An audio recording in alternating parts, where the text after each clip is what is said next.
এখানে একটা বোল নিয়েছি, বোলের মধ্যে আটা আমি ঢেলে দেব। এবারে এর মধ্যে জল দিয়ে দেব, দিয়ে মিডিয়াম ঘনত্বে একটা ব্যাটার বানিয়ে নেব। এইবারে এইভাবে আমি কেটে নেব।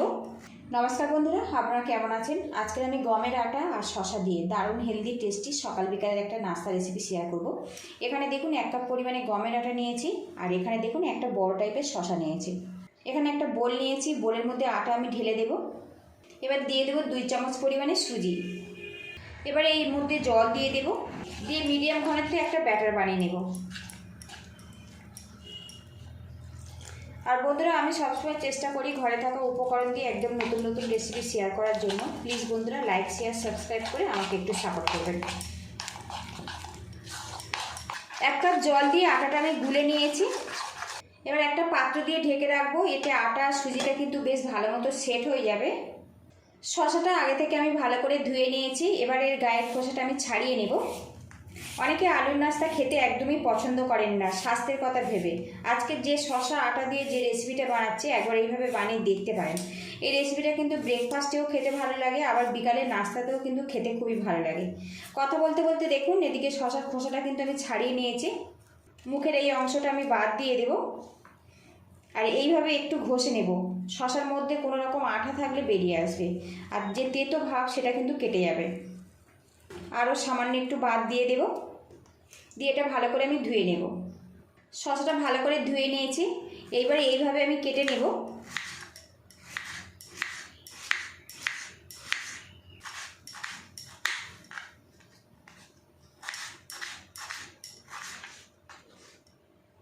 পুরো শসা আমি এইভাবে কেটে ফেরত আসছি। ঢাকনাটা খুলে নেব। আটা সুজিটা কিন্তু বেশ ভালো মতো সেট হয়ে গেছে, আর একটু বেশি ঘন মনে হচ্ছে। এর মধ্যে সামান্য পরিমাণে জল দিয়ে দেব, আবারও ফেটিয়ে নেব। আর একটু খেয়াল রাখতে হবে এর মধ্যে আটা বা সুজির কোনো রকম দলা যাতে না থাকে।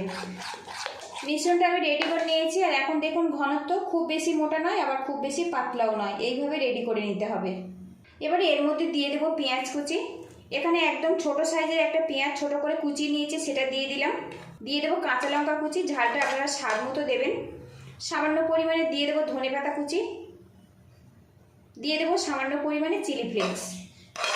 এবার এর মধ্যে দিয়ে দেবো একটা ডিম, স্বাদ মতো লবণ দিয়ে দেব, দিয়ে ভালো করে মিশিয়ে নেব। এখানে আমি ডিম ব্যবহার করেছি, আপনারা ডিম ছাড়াও কিন্তু বানাতে পারেন। ভালো করে মিশিয়ে নিতে হবে। এদিকে দেখুন মিশ্রণটা কিন্তু আমার রেডি হয়ে গেছে, আর এখন ঘনত্ব দেখুন ডিম দিয়ে ফেটানোর পরে কিন্তু একটু পাতলা হয়ে গেছে। এইভাবে রেডি করে নিতে হবে। এখানে তাওয়া বসিয়েছি, তাওয়াটা হালকাভাবে গরম করে নিয়েছি। সামান্য সাদা তেল দিয়ে দেব, ভালো করে লাগিয়ে নেব। আজকের নাস্তাটা কিন্তু খুবই হেলদি বন্ধুরা, খুব বেশি তেল বা মশলার প্রয়োজন হয় না, খেতে কিন্তু অসাধারণ হয়। এই রেসিপিটা কিন্তু আপনারা ব্রেকফাস্টে খেতে পারেন, বিকালের নাস্তাতে খেতে পারেন, রাতের ডিনারেও খেতে পারেন। এখানে আটার মিশ্রণটা নিয়েছি, ভালো করে এইভাবে ফেটিয়ে নেব। এবারে এর মধ্যে 1 হাতা পরিমাণে ব্যাটার দিয়ে দেব। আরও অল্প একটু ব্যাটার দিয়ে দিলাম, দিয়ে এইভাবে আমি গোল করে ঘুরিয়ে নেব। আর একটু পাতলা করে বানাবো, এটা কিন্তু নাস্তাটা খেতে ভালো লাগবে। এর মধ্যে সুজি দিয়েছি, নাস্তাটা কিন্তু একটু মুচমুচেভাবে তৈরি হবে।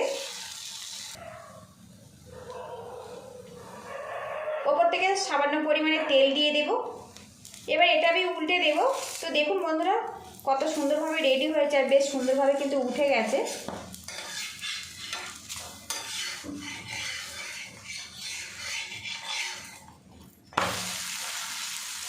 আর কালারটা দেখুন কত সুন্দরভাবে এসছে। খুব বেশিক্ষণ কিন্তু রাখবো না, অল্প কিছুক্ষণের মধ্যে এটা আবার উল্টে দেব। তো দেখুন কালারটা দেখুন কত সুন্দরভাবে এসছে। দেখুন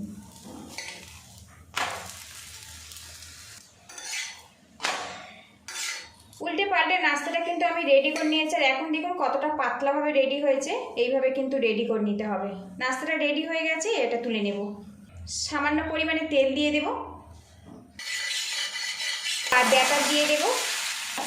তার মধ্যে আরও 1.5 হাতা পরিমাণে ব্যাটার দিয়েছি, এইভাবে গোল করে রেডি করে নেব। নাস্তার কালারটা কিন্তু চেঞ্জ হয়ে গেছে, সামান্য পরিমাণে তেল দিয়ে দেব। আর বন্ধুরা, আজকের আটা শসার এই রেসিপিটা যদি ভালো লাগে, লাইক শেয়ার সাবস্ক্রাইব করে আমাকে একটু সাপোর্ট করবেন। এইভাবে সবগুলো উল্টে পাল্টে ফ্রাই করে ফেরত আসছি। এদিকে দেখুন বন্ধুরা, সবগুলো নাস্তা কিন্তু আমি রেডি করে নিয়েছি, আর কত সুন্দরভাবে রেডি হয়েছে দেখুন, আর কতটা পাতলা পাতলা করে রেডি হয়েছে দেখুন। এবার এখানে যে শশাগুলো কেটে নিয়েছিলাম কিছুটা নিয়ে এই নাস্তার মধ্যে আমি দিয়ে দেব। আর বন্ধুরা, অনেকে কিন্তু আলুর নাস্তা খেতে পছন্দ করেন না কিংবা ডায়েট করেন, একবার কিন্তু এইভাবে আটা শশা দিয়ে এই নাস্তাটা বানিয়ে দেখতে পারেন। এটা কিন্তু মর্নিং ব্রেকফাস্টেও খেতে পারেন, আবার কিন্তু বিকালের নাস্তা, রাতের ডিনারেও পরিবেশন করতে পারেন। সামান্য পরিমাণে বিট লবণ নিয়েছি, ওপর থেকে দিয়ে দিলাম, এতে করে ফ্লেভারটা কিন্তু খুব ভালো আসে। এবারে এখানে দেখুন সামান্য পরিমাণে টমেটো কেচাপ নিয়েছি, এর মধ্যে আমি দিয়ে দেব। আপনারা কিন্তু লেবুর রসও ব্যবহার করতে পারেন।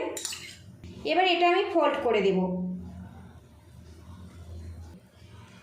এদিকে দেখুন বন্ধুরা, শসা আর আটা দিয়ে দুর্দান্ত স্বাদে কিন্তু ব্রেকফাস্ট রেসিপি আমার রেডি হয়ে গেছে।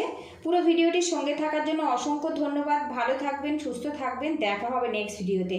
আর এখন কিন্তু বিট লবণ দেওয়ার জন্য খুব সুন্দর একটা গন্ধ বেরিয়ে আসছে।